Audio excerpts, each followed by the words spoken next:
Judas est-il un envoyé de Dieu ou de Satan? Voilà une question fort intéressante à laquelle je réponds volontiers, tout en vous disant déjà que nous ne parviendrons pas à cerner totalement le problème. Prenons les choses dans l'ordre. Le Christ a choisi ses apôtres librement, parmi des milliers de possibles. Il a donc voulu compter Judas parmi ses amis. Savait-il qu'il le conduirait à la mort? C'est fort probable, car sa divinité, surplombant le temps, ne saurait ignorer ce que la liberté humaine choisit d'accomplir. C'est là un mystère immense, mais c'est ainsi. En tout cas, permettez-moi de penser que Judas n'est pas un monstre. Personne d'ailleurs n'est un monstre à l'état pur. Personne ne naît monstre. La tentation est grande et nous y succombons souvent d'enfermer les hommes avec le démon, alors que nous ne savons pas à quel degré il pactise avec le mal. Je suis sûr que Judas a été par moments intègre et qu'il a suivi le Christ de tout son cœur. Hélas, nous savons qu'il aimait l'argent.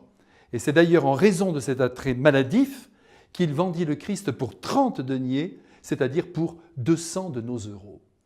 Il est clair que le soir de la scène, alors qu'il a déjà tout manigancé, quand il accepte de prendre la bouchée que le Christ lui tend en signe de communion, il ment. Et Satan étant le père du mensonge, il en est alors le captif. Cependant, nous ne sommes pas devant une créature du diable. Judas est tout simplement un enfant de Dieu qui a vrillé, comme chacun de nous pourrait bien le faire un jour. Donc ne le condamnons pas, car il nous ressemble.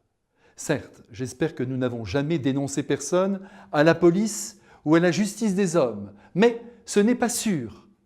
Et il se pourrait bien que l'un ou l'autre d'entre nous l'ait fait et se soit rendu compte par la suite que les conséquences ont été démesurées. Judas a, pour lui, pour sa défense, et cela prouve qu'il était bon au fond de lui-même, de n'avoir pas supporté d'avoir livré son ami et son Dieu, si bien qu'il mettra fin à ses jours sous le remords qui le rongeait, alors que Jésus, miséricordieux à outrance, n'aurait pas manqué de lui faire miséricorde. Surtout, ne m'en veuillez pas de ce que je vais vous dire maintenant. Au contraire, félicitez-moi. J'espère de tout cœur que Judas a été sauvé et qu'il se promène en ce moment dans les allées du paradis.